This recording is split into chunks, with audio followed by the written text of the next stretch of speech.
আমাদের ভিডিওর জন্য মোট দুইটা লাইট সেটআপ রয়েছে। এখানে হেভি স্ট্যান্ডে একটা, এটার দাম কিছুটা কম, তবে নর্মাল স্ট্যান্ডে যে লাইটটা রয়েছে এটার দাম বেশি, প্রায় 40,000 টাকা।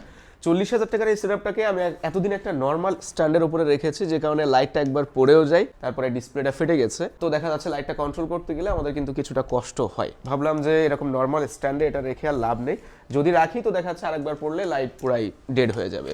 এগেইন একটা হেভি স্ট্যান্ড নিয়েছি, চলেন আপনাদেরকে খুলে দেখাই। আমি শুরুতে এই ভুলটাই করেছিলাম, নর্মাল স্ট্যান্ড নিয়েছি, ভেবেছি যে এত ভালো স্ট্যান্ডের দরকার নাই। পরে দেখলাম যে একটু বেশি টাকা খরচ হলেও আসলেই এরকম দামি লাইটের জন্য ভালো স্ট্যান্ড দরকার আছে। এটা কুইহি কি কিউহি ব্র্যান্ডের একটা লাইট স্ট্যান্ড হবে, নামটা ঠিকঠাক বলতে পারলাম না, তবে বেশ হেভি। মানে আপনার লাইট ভারী হলেও সফট বক্স যদি বড় হয় সেক্ষেত্রেও কোনো ধরনের সমস্যা হওয়ার কথা না, যেহেতু আমি অলরেডি একটা ব্যবহার করছি। এটা কিন্তু অনেকটা হেভি, আর এর লেগটাও অনেক ওয়াইড ছড়িয়ে থাকে, যে কারণে লাইট স্টেবল হয় অনেক বেশি। তাহলে নর্মাল স্ট্যান্ড থেকে আমাদের বেশ বড়সড় লাইটটা খুলে এবার হেভি স্ট্যান্ডে বসিয়ে দিচ্ছি। এখন কিন্তু এই লাইট পড়ে যাওয়ার আর কোনো ভয় থাকলো না। দেখেন কতটা স্টেবল না, এই লাইট পড়ে যাওয়ার আর কোনো ভয় নেই।